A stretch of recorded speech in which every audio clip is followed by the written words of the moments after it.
Subscribe करिए हमारे channel target UP TET CTET को और बेल आइकन को दबाइए।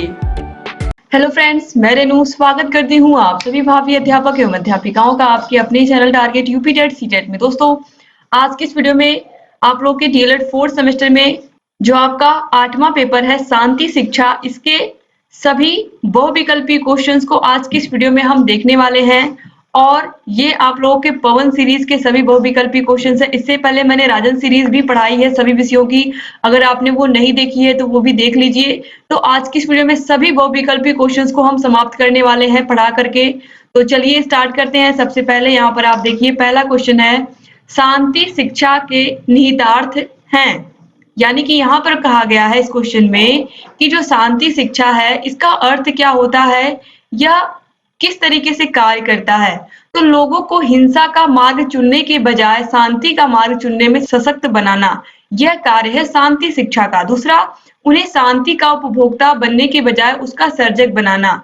यानी कि यहाँ पर बताया गया है कि समाज में लोग प्रेम पूर्वक सबके साथ व्यवहार करें, सबके साथ सहयोग से रहें और आवश्यकता पड़ने पर एक दूसरे की मदद भी करें। तो इस तरीके से जो शांति शिक्षा होता है यह बताने का प्रयास करता है कि हिंसा का मार्ग न चुन करके हम सभी को शांति का मार्ग चुनना चाहिए और एक दूसरे का सहयोग करना चाहिए। तो यहाँ पर देखिए ऑप्शन सा में आ व ब दोनों दिया है या ऑप्शन द में इनमें से कोई नहीं। तो राइट आंसर यहाँ पर है ऑप्शन श, आ व ब दोनों, यानी कि ऑप्शन श जो है ये बिल्कुल सही हो जाएगा। क्वेश्चन नंबर 2 है सामाजिक विकास के अंतर्गत प्रक्रियाएं हैं। बालकों द्वारा सामाजिक रूप से अनुमोदित व्यवहार करना सीखना, अनुमोदित सामाजिक भूमिका करना, सामाजिक मनोवृत्ति का विकास या फिर उपयुक्त सभी। तो राइट आंसर हो जाएगा ऑप्शन द उपयुक्त सभी।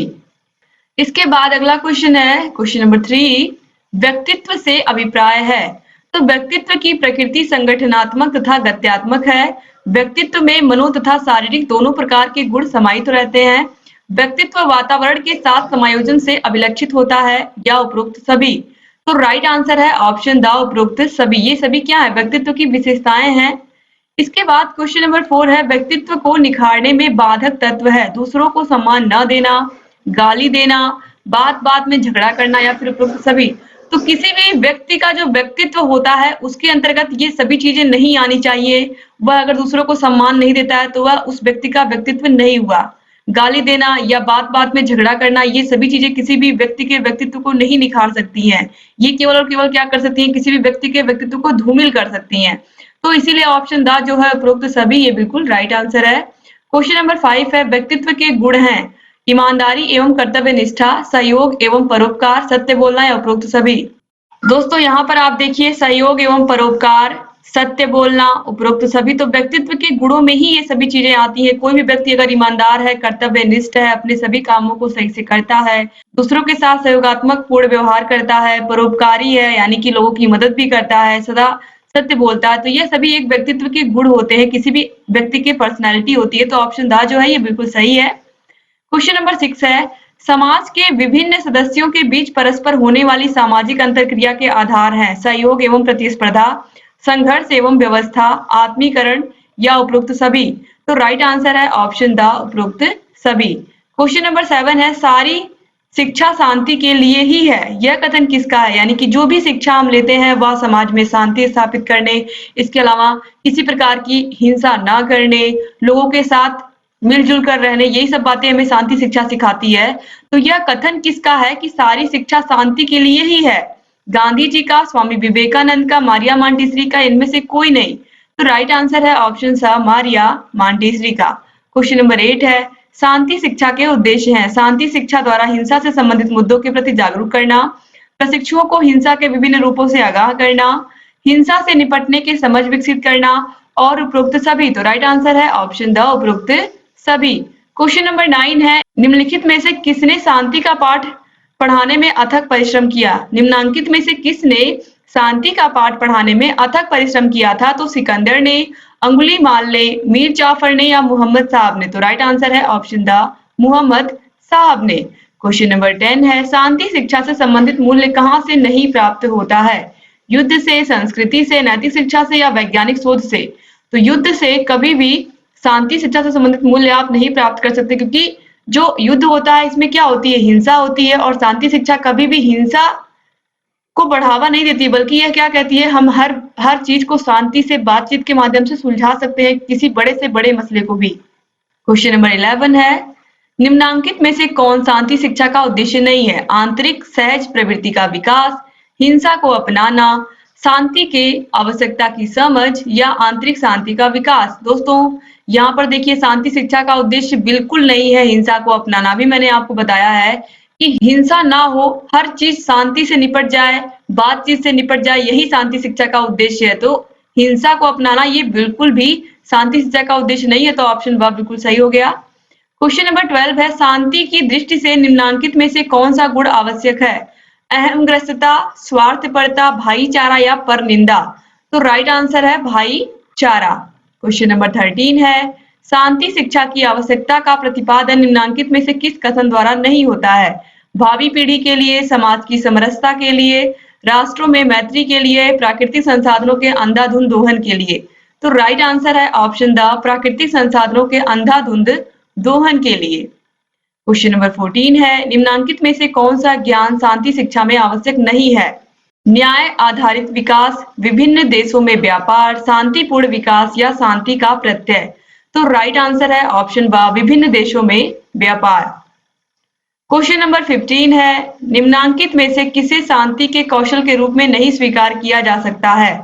तदनुभूति, समूह कार्य, कृषि कार्य, या समस्या समाधान। तो इसमें दोस्तों राइट आंसर है ऑप्शन सा, कृषि कार्य। क्वेश्चन नंबर 16 है, निम्नांकित में कौन शांति अभिवृत्ति नहीं है? अहिंसा एवं करुणा, न्याय, मस्तिष्क का खुलापन, या हिंसा एवं विवाद। तो राइट आंसर है ऑप्शन द, हिंसा एवं विवाद। क्वेश्चन नंबर 17 है, निम्नांकित में से कौन शांति मूल्य है? बाह्य शांति की खोज, राष्ट्रीय विकास पर बल, विवादों का हिंसात्मक समाधान, या सकारात्मक सोच। तो दोस्तों शांति मूल्य जो है यह व्यक्ति को सकारात्मक रहने की हमेशा बात करता है, यानी कि जब व्यक्ति सकारात्मक रहेगा, अच्छा सोचेगा, तो अच्छा काम भी करेगा। तो इसलिए सकारात्मक सोच क्या है? सकारात्मक सोच शांति मूल्य है। क्वेश्चन नंबर 18 है, किसके द्वारा प्रस्तुत व्यक्तित्व की परिभाषा आज सर्वमान्य है? वुडवर्थ, सोएन, आलपोर्ट, या फिर कैटल। तो जो आलपोर्ट की परिभाषा है यह व्यक्तित्व की सर्वमान्य परिभाषा है। इसके बाद क्वेश्चन नंबर 19 है, निम्नांकित कथनों में कौन सा कथन असत्य है? विलक्षणता व्यक्ति की विशेषता है, व्यक्तित्व के सभी गुण आनुवांशिक होते हैं, व्यक्तित्व में परिवर्तनशील एवं नम्यता होती है, या व्यक्तित्व में सीखने की महत्वपूर्ण भूमिका है। असत्य कथन है, व्यक्तित्व के सभी गुण आनुवांशिक होते हैं। ये गलत है, क्योंकि सारी चीजें बच्चा अपनी माँ के पेट से सीख के नहीं आता है। यहाँ पर दोस्तों कहने का मतलब ये है कि कोई भी व्यक्ति जब समाज में, जब कोई भी बच्चा जन्म लेता है तो वह अपने आसपास के वातावरण से, अपने परिवार से, अपने स्कूल से बहुत सारी चीजें वह सीखता है, बहुत सारे गुण सीखता है। सारी चीजें वह आनुवांशिक नहीं होती हैं, मैक्सिमम चीजें कहाँ पे आके व्यक्ति यहीं पर सीखता है, तो समाज में ही रह करके सीखता है। तो इसीलिए जो ऑप्शन बा है, व्यक्तित्व के सभी गुण आनुवांशिक होते हैं, यह बिल्कुल ही गलत है। यह कथन क्या है? बिल्कुल असत्य है। क्वेश्चन नंबर 20 है, अच्छी आदत डालने के लिए क्या नहीं करना चाहिए? दृढ़ निश्चय एवं संकल्प, नियमित जीवन, यदा कदा अभ्यास, या दंड एवं पुरस्कार। दोस्तों राइट आंसर है यदा कदा अभ्यास। इस तरीके से यह यहाँ पर क्या है? यह गलत है, या इसे हम कह सकते हैं कि अच्छी आदत डालने के लिए हम यदा कदा अभ्यास नहीं करना चाहिए। यहाँ पर कहने का मतलब है दोस्तों कि यदा कदा अभ्यास केवल कभी कभी आप बच्चे को पढ़ाएंगे तो इससे अच्छी आदत नहीं पड़ेगी, या कभी कभी उसे अभ्यास कराएंगे तो महीने में 1-2 बार आपने अभ्यास करा दिया, ऐसा नहीं है। जब आप उस बच्चे को से नियमित काम करवाएंगे, नियमित सारी चीजें करवाएंगे, दृढ़ निश्चय एवं संकल्प होगा उस बच्चे के पास कि मुझे इस काम को करना ही करना है, रोज करना है, सही से करना है, तब उस बच्चे के अंदर वह आदत डेवलप होगी, तब वो उस आदत को सीख पाएगा। तो इसलिए ऑप्शन 7 जो है यदा कदा अभ्यास, यह क्या है? यह नहीं करना चाहिए। क्वेश्चन नंबर 21 है, निम्नांकित कथनों में से कौन सा कथन स्व जागरूक बालक की विशेषता बताता है? वह विद्यालय का सर्वोत्तम विद्यार्थी होता है, परिवार व समाज पड़ोस में सभी उसे प्यार करते हैं, वह अपने व्यवहार के दूसरों पर पड़ने वाले प्रभाव को समझता है, उसकी आदतें जन्मजात होती हैं। तो राइट आंसर है ऑप्शन सा, वह अपने व्यवहार के दूसरे पर पड़ने वाले प्रभाव को समझता है। यानी कि यहाँ पर बताया गया है कि जो जागरूक बालक होता है वह यह समझता है कि अगर मैं किसी से अच्छा व्यवहार करूंगा तो वह सामने वाला भी मुझसे अच्छा व्यवहार करेगा, मुझसे प्रभावित होगा और वह भी जो सीखेगा वह भी लोगों से उस तरीके से व्यवहार करेगा। तो इस तरीके से हमें ये बात समझनी चाहिए, जो भी व्यवहार हम करते हैं उससे कहीं ना कहीं हम अपने आसपास के लोगों को क्या करते हैं, इफेक्ट करते हैं या फिर उनके ऊपर भी क्या डालते हैं, प्रभाव डालते हैं। क्वेश्चन नंबर 22 है, निम्नांकित में कौन सा गुण व्यक्तित्व के 5 गुणों में शामिल नहीं है? खुलापन, बहिर्मुखता, स्नायु विकृति या सामाजिकता? तो राइट आंसर है ऑप्शन द सामाजिकता। यह व्यक्तित्व के 5 गुणों में शामिल नहीं है, तो ऑप्शन द जो है ये बिल्कुल सही होगा। बाकी खुलापन, बहिर्मुखता, स्नायु विकृति ये सब शामिल हैं। क्वेश्चन नंबर 23 है, निम्नांकित में कौन सा कथन सत्य है? स्वभाव जन्मजात गुण है, स्वभाव एवं आदत दोनों जन्मजात गुण हैं, व्यक्तित्व वंश परंपरा एवं वातावरण का जोड़ है, शांति एक पारिवारिक समस्या है। दोस्तों यहाँ पर पूछा है कौन सा कथन सत्य है, तो व्यक्तित्व वंश परंपरा एवं वातावरण दोनों को मिला करके ही बनता है। तो जो यहाँ पर राइट आंसर है वो है ऑप्शन सा, व्यक्तित्व वंश परंपरा एवं वातावरण दोनों का जोड़ है। आपने पढ़ा है कि जो व्यक्तित्व होता है वह वंश और वातावरण दोनों की अंतर क्रिया से ही व्यक्ति का व्यक्तित्व बनता है। तो जो वातावरण है और जो वंश परंपरा है दोनों को मिला करके एक व्यक्ति का व्यक्तित्व बनता है। तो ऑप्शन सा जो है ये बिल्कुल सही है। क्वेश्चन नंबर 24 है, साथी समूह में बच्चा किसके प्रति अपने आप को उत्तरदायी समझता है?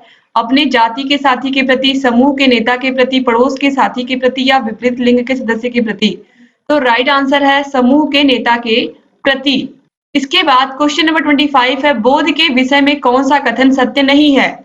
यह जटिल मानसिक प्रक्रिया है, यह अर्जित योग्यता है, यह सामूहिक होता है, यह बाह्य जगत के बारे में ज्ञान प्राप्त करना है। तो राइट आंसर है ऑप्शन सा, यह एक सामूहिक होता है। बोध के विषय में यह कथन क्या है, बिल्कुल गलत है कि यह सामूहिक होता है।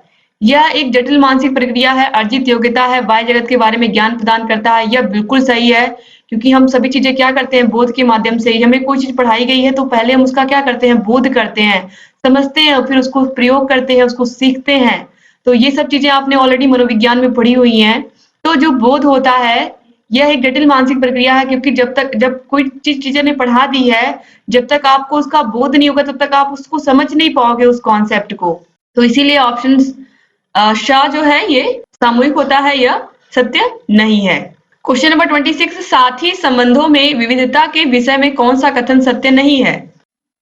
आपसी संबंध में लगाव की मजबूती, सामाजिक आर्थिक स्थिति, जाति धर्म या फिर जीवन लक्ष्य की समानता? तो राइट आंसर है ऑप्शन द जीवन लक्ष्य की समानता। क्वेश्चन नंबर 27 है, आक्रामकता के विषय में कौन सा कथन सत्य है? इस पर लिंग का प्रभाव होता है, शांति के लिए आक्रामकता आवश्यक है, किशोरों का आक्रामक व्यवहार अशाब्दिक होता है, असहयोगात्मक अभिवृत्ति के विकास से आक्रामकता नियंत्रित की जा सकती है। तो राइट आंसर है किशोरों का आक्रामक व्यवहार अशाब्दिक होता है। इसके बाद क्वेश्चन नंबर 28 है, निम्नांकित में से कौन सा कारक रसेल के अनुसार चरित्र का आधार नहीं है? जीवन शक्ति, साहस, संवेदनशीलता या नैतिकता? रसेल के अनुसार चरित्र का आधार नहीं है।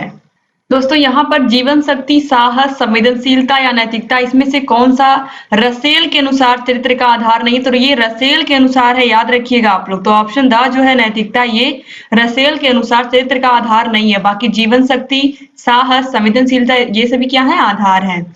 क्वेश्चन नंबर 29 है, निम्नांकित में से कौन सी नैतिकता की विशेषता नहीं है? यश मान हेतु कल्याण करना, समूह के मानदंडों के अनुरूप व्यवहार करना, सार्वजनिक कल्याण या आंतरिक प्रेरणा? तो राइट आंसर है यश मान हेतु कल्याण करना। क्वेश्चन नंबर 30 है, निम्नांकित में कौन समाज अनुकूल व्यवहार नहीं है? दूसरे का हित करना, पुरस्कार की इच्छा करना, यातायात के नियमों का पालन करना या स्वेच्छा से दान देना? तो राइट आंसर है ऑप्शन ब पुरस्कार की इच्छा करना। क्वेश्चन नंबर 31 है, निम्नांकित में से चरित्र के विकास के लिए क्या आवश्यक है? कक्षा में चरित्र पर व्याख्यान, टीवी देखना, सदाचार युक्त पर्यावरण या विद्यालय का असहयोग? तो राइट आंसर है ऑप्शन सदाचार युक्त पर्यावरण। क्वेश्चन नंबर 32 है, वॉटसन ने व्यवहार के लिए किसको महत्वपूर्ण माना था? उद्दीपन, अनुक्रिया, उद्दीपन व अनुक्रिया दोनों या चेतना? तो राइट आंसर है ऑप्शन सा उद्दीपन व अनुक्रिया दोनों। क्वेश्चन नंबर 33 है, नए अनुबंधन का निर्माण होता है खोज से, प्रभाव के नियम से, अनुकूलन के नियम से या खोज एवं अनुकूलन से। तो राइट आंसर है ऑप्शन सा अनुकूलन के नियम से। क्वेश्चन नंबर 34 है, निम्नांकित में से कौन सी रणनीति परिवार एवं शांति के लिए निर्माणकारी व्यवहार हेतु नहीं अपनाई जाती है? तो घर का वातावरण, बच्चे से व्यवहार, शिक्षा को महत्व देना, सामाजिक आर्थिक स्थिति में सुधार। तो राइट आंसर है ऑप्शन द सामाजिक आर्थिक स्थिति में सुधार।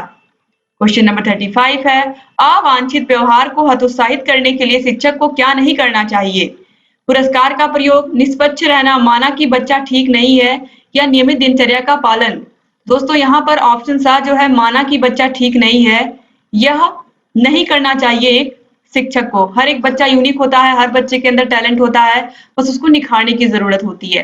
क्वेश्चन नंबर 36 है, सकारात्मक व्यवहारिक सहायता या सहयोग के लिए शिक्षक को क्या करना चाहिए? तो सभी छात्रों से एक ढंग से कार्य करवाना, कठोर दंड देना, स्वतः पाठ्यक्रम का निर्माण या व्यवहार के पर्याय विकल्प रखना। दोस्तों राइट आंसर है ऑप्शन द व्यवहार के पर्याय विकल्प रखना। इसके बाद क्वेश्चन नंबर 37 है, निम्नलिखित क्रियाओं में कौन सी मौखिक हिंसा है? मारना, धक्का देना, गालियां देना या सामाजिक बहिष्कार करना। तो ये जो गालियां देना है यह मौखिक रूप से हिंसा है। क्वेश्चन नंबर 38 है, मीडिया की श्रेणियां हैं लोक संचार माध्यम, जनसंचार माध्यम, मुद्रित माध्यम या उपरोक्त सभी। तो राइट आंसर है ऑप्शन द उपरोक्त सभी।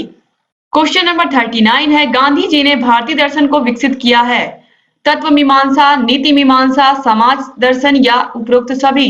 तो राइट आंसर है ऑप्शन द उपरोक्त सभी। क्वेश्चन नंबर 40 है, शिक्षा दर्शन का क्रियात्मक पक्ष है, यह दार्शनिक चिंतन का एक पहलू है। यह कथन किसका है? स्पेंसर का, प्लेटो का, जॉन एडम्स का या डीवी का। तो राइट आंसर है ऑप्शन सा जॉन एडम्स का। क्वेश्चन नंबर 41 है, गांधी जी के अनुसार शिक्षण विधि होनी चाहिए, शिक्षण का माध्यम मातृभाषा हो, शिक्षण पुस्तकीय न होकर क्राफ्ट केंद्रित हो, शिक्षा ऐसी हो जो बच्चों को आत्मनिर्भर बना सके या उपरोक्त सभी। तो राइट आंसर है ऑप्शन द उपरोक्त सभी। क्वेश्चन नंबर 42 है, निम्नांकित में से कौन सा हिंसा का मोर्चा है? भ्रष्टाचार, मनोवैज्ञानिक हिंसा, क्लासिज्म या धमकी देना। तो राइट आंसर है ऑप्शन अ भ्रष्टाचार। क्वेश्चन नंबर 43 है, निम्नांकित में से कौन सा विकल्प हिंसा के मुख्य 5 खतरों में शामिल नहीं है? सामाजिक खतरा, धार्मिक खतरा, भौगोलिक खतरा या आर्थिक खतरा। तो राइट आंसर है ऑप्शन सा भौगोलिक खतरा। क्वेश्चन नंबर 44 है, निम्नांकित में से कौन सा विकल्प विवादों के शांतिपूर्ण हल की प्रक्रिया में शामिल नहीं है? विवाद के स्रोत की पहचान करना, घटना के पूर्व का विश्लेषण करना, अनुबंधन या न्याय की स्थापना। तो राइट आंसर है दोस्तों ऑप्शन द न्याय की स्थापना। क्वेश्चन नंबर 45 है, सांसारिक दुखों से मुक्ति का अष्टांगिक मार्ग बताया है। अष्टांगिक मार्ग किसने बताया है? आप सभी लोगों को पता होना चाहिए। यहाँ पर ऑप्शन है महावीर स्वामी, अरविंद घोष, महात्मा बुद्ध या फिर विवेकानंद ने। राइट आंसर है ऑप्शन सा महात्मा बुद्ध ने। क्वेश्चन नंबर 46 है, अहिंसा, सत्य, अस्तेय, अपरिग्रह और ब्रह्मचर्य की शिक्षा दी गई है वैदिक दर्शन में, बौद्ध दर्शन में, जैन दर्शन में या योग दर्शन में। तो राइट आंसर है ऑप्शन सा जैन दर्शन में, और ये महावीर स्वामी ने बताया है। अहिंसा, सत्य, इस तरीके से आप याद रखते हैं, सत्य, अहिंसा, अस्तेय, अपरिग्रह, ब्रह्मचर्य। क्वेश्चन नंबर 47 है, सत्य, अहिंसा और सत्याग्रह के महत्व को बताया किसने बताया? अरविंद घोष ने, टैगोर ने, महात्मा गांधी ने या विवेकानंद ने। आप सभी को पता है सत्य, अहिंसा और सत्याग्रह के महत्व को महात्मा गांधी जी ने बताया था। क्वेश्चन नंबर 48 है, निम्नवत में से कौन सी घटना को तनाव का स्रोत कह सकते हैं? खेलना, घूमना, ध्यान लगाना या विवाद होना। तो जब विवाद होता है तभी इंसान टेंशन में आता है या परेशान होता है। तो ऑप्शन द जो है बिल्कुल सही है। क्वेश्चन नंबर 49 है, पतंजलि के अनुसार योग का अर्थ है एकाग्रता, आसन लगाना, अनुशासन या चित्तवृत्ति का निरोध। तो राइट आंसर है ऑप्शन द चित्तवृत्ति का निरोध। क्वेश्चन नंबर 50 है, निम्नवत में से कौन अष्टांग योग में सम्मिलित नहीं है? यम, आसन, प्रणाम या फिर प्रत्याहार। तो ऑप्शन सा जो है प्रणाम, ये अष्टांग योग में सम्मिलित नहीं है। क्वेश्चन नंबर 51 है, लोकतंत्र के मूलभूत सिद्धांतों में निम्नवत में से कौन सम्मिलित नहीं है? तो स्वतंत्रता, समानता, पंथ निरपेक्षता या जातिवादिता। तो ये जो जातिवादिता है यह लोकतंत्र के मूल सिद्धांतों में सम्मिलित नहीं है, बाकी सभी क्या है? सम्मिलित हैं। क्वेश्चन नंबर 52 है, निम्नांकित में से संविधान के किस भाग में मूल कर्तव्यों का उल्लेख किया गया है? दोस्तों संविधान के भाग 4A में ऑप्शन आ जो है ये बिल्कुल सही है। 4A में मूल कर्तव्यों का उल्लेख किया गया है। क्वेश्चन नंबर 53 है, संयुक्त राष्ट्र संघ यूएनओ का गठन कब हुआ? बहुत ही आसान क्वेश्चन है, 24 अक्टूबर 1945, और ये आप सभी लोगों को ऑलरेडी याद भी होगा। संयुक्त राष्ट्र संघ, United Nations organisation. Question number 54 है, गांधी जी के अनुसार बच्चों के चतुर्मुखी विकास के लिए या चहुमुखी विकास के लिए शिक्षक में गुण होने चाहिए। विषय पर पूरी पकड़ हो, नवीन एवं रुचिकर शिक्षण विधियों का प्रयोग करता हो, चरित्रवान हो या उपयुक्त सभी। तो ये एक शिक्षक के गुण हैं और आप सभी को अच्छे से पता भी है, आप सभी शिक्षक बनने जा रहे हैं, तो ऑप्शन द जो है ये बिल्कुल सही है। क्वेश्चन नंबर 55 है, स्वामी विवेकानंद द्वारा स्थापित रामकृष्ण मिशन के प्रमुख कार्य थे गरीबों की यथासंभव सहायता करना, स्वामी रामकृष्ण की शिक्षाओं एवं वेदांत का प्रभावशाली ढंग से प्रचार करना, जन कल्याण के लिए शिक्षा या उपरोक्त सभी। तो राइट आंसर है ऑप्शन द, उपरोक्त सभी। क्वेश्चन नंबर 56 है, अंतरराष्ट्रीय शांति वर्ष घोषित किया गया था, कौन सा वर्ष? 1986।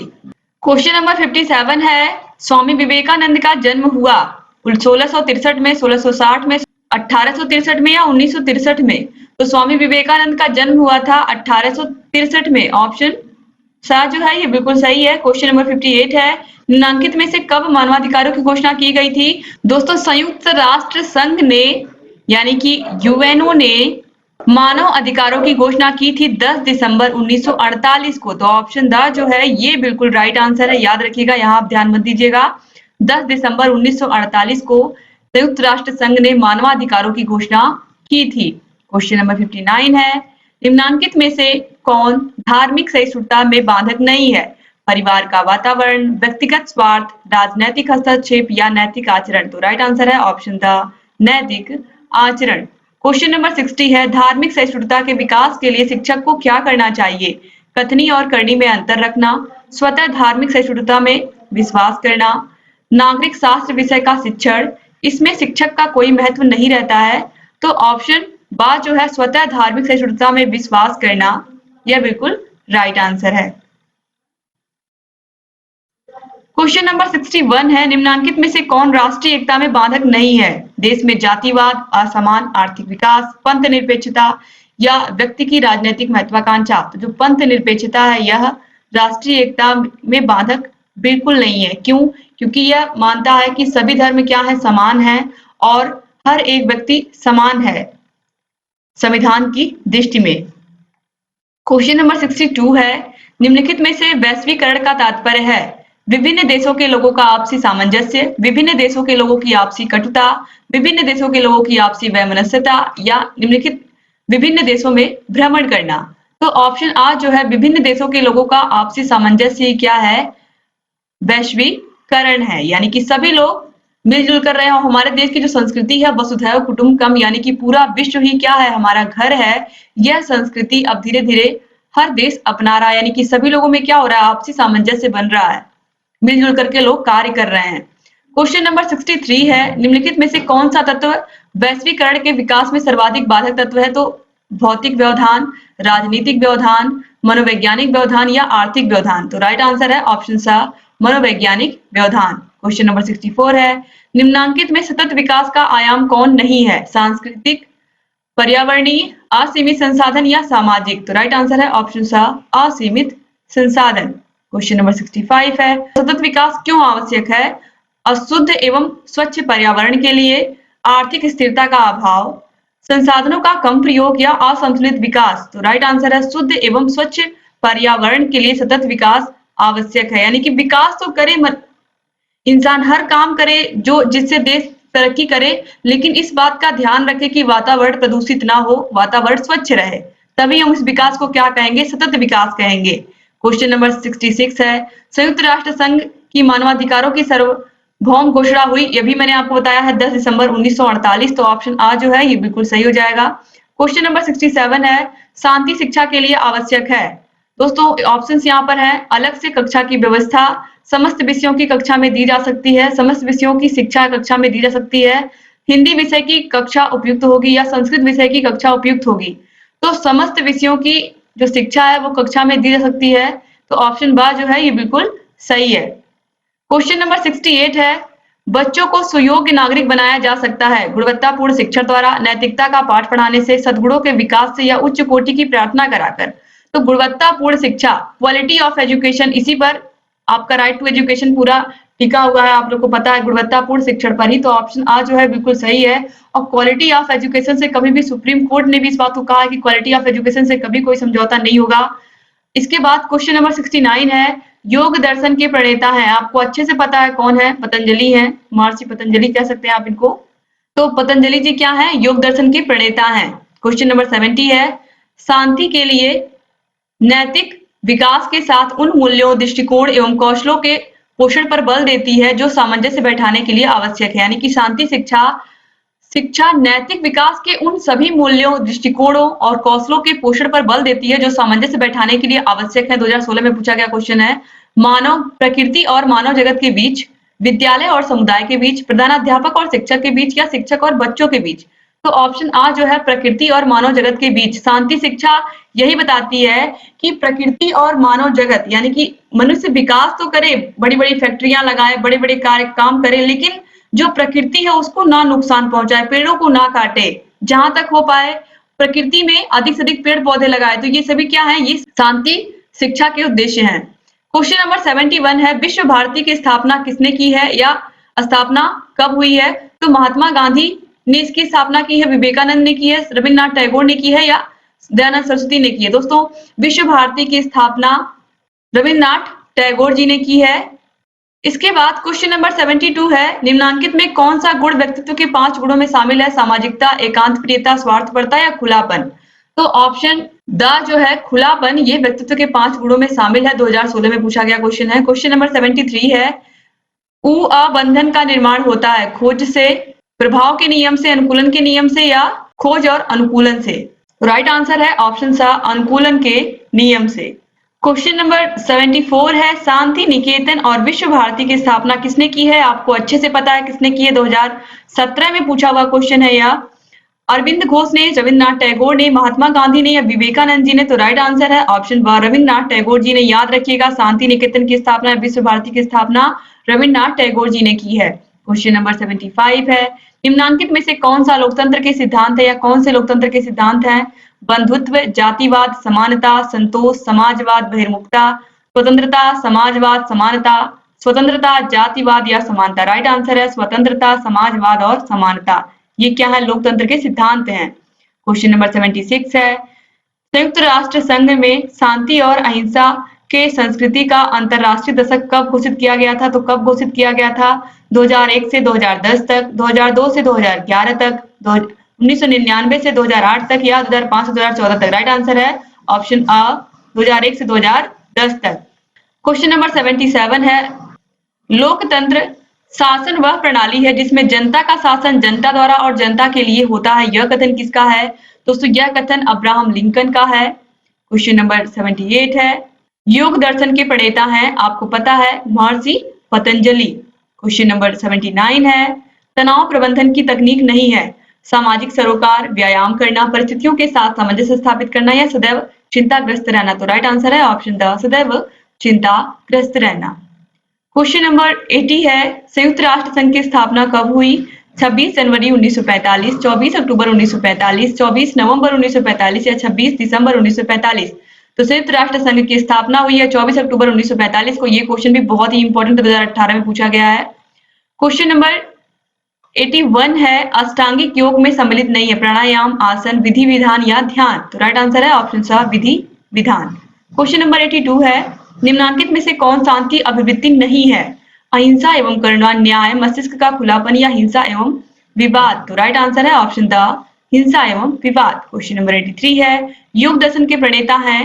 दोस्तों, योग दर्शन के प्रणेता पतंजलि हैं। तीसरी बार आप ये क्वेश्चन पढ़ रहे हैं, जितना आपने भी यहाँ जितने क्वेश्चन पढ़े, तो आप समझ सकते हैं कि योग दर्शन के प्रणेता पतंजलि हैं। इसके अलावा ये क्वेश्चन भी आपने देखा, संयुक्त राष्ट्र संघ की स्थापना और मानवाधिकारों की घोषणा, शांति निकेतन, विश्व भारती, ये सब आप याद रखिएगा, बहुत इंपॉर्टेंट क्वेश्चन है।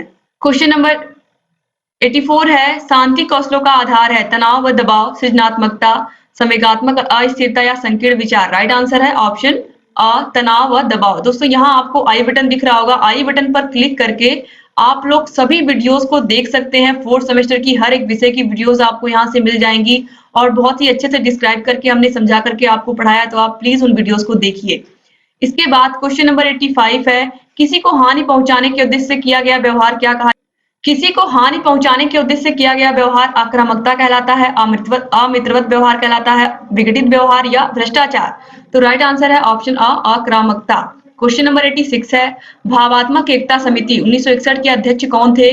डॉक्टर जाकिर हुसैन, इंदिरा गांधी, डॉक्टर पूर्णानंद स्वामी या डॉक्टर संपूर्णानंद। राइट आंसर है ऑप्शन द डॉक्टर संपूर्णानंद। दोस्तों शांति निकेतन की स्थापना गुरुदेव रविन्द्रनाथ टैगोर जी ने 1901 में किया था, तो आप याद रखिएगा, कभी कभी ये क्वेश्चन भी एग्जाम में पूछ लेता है। तो इस तरीके से यहाँ पर आप लोगों ने शांति शिक्षा के सभी बहुविकल्पी क्वेश्चंस को कर लिया आज कंप्लीट। दोस्तों यहाँ आई बटन पर आपको क्लिक करके सभी वीडियोस मिल जाएंगी, ऑलरेडी मैंने बता दिया। डिस्क्रिप्शन बॉक्स और कमेंट बॉक्स में भी आपको 4th सेमेस्टर के सभी विषयों की लिंक मिल जाएगी। हर एक विषय के हर एक वीडियो को आप देखिए और आपको जहां कहीं भी कोई भी समस्या आ रही है हमसे पूछिए। आपकी सभी समस्याओं का समाधान target UP TET CTET channel करता रहा, लगातार करता रहेगा। और अगर आपको किसी भी विषय की अलग से कोई भी आप सुझाव देना चाहते हैं हमें, या कोई और भी वीडियो चाहते हैं, तो आप लोग प्लीज हमें बताइएगा, ताकि आप लोग की सभी समस्याओं का समाधान हम कर सकें और आप लोगों के लिए रेगुलर वीडियोस लेकर के आ पाए। आपको जिस भी विषय में समस्या आप हमसे बताइए। और अगर अभी तक आपने चैनल को सब्सक्राइब नहीं किया तो प्लीज सब्सक्राइब कर दीजिए और बेल आइकन को भी प्रेस कर दीजिए, ताकि हम जो भी नई वीडियोस बनाते हैं उन सभी का नोटिफिकेशन आप सभी के पास समय से जाए और आप हमारे सभी वीडियोस को ऐसे ही देखते रहें। उम्मीद करती हूँ दोस्तों आप चैनल से ऐसे ही बने रहेंगे और सभी वीडियोस को देखते रहेंगे, जहां कहीं भी कोई भी समस्या आ रही है हमें बताते रहेंगे। तो मिलते हैं नेक्स्ट वीडियो में, तब तक अपना ख्याल रखिएगा, अपने परिवार का ख्याल रखिएगा और हमारे चैनल से ऐसे ही बने रहिएगा। जय हिंद दोस्तों।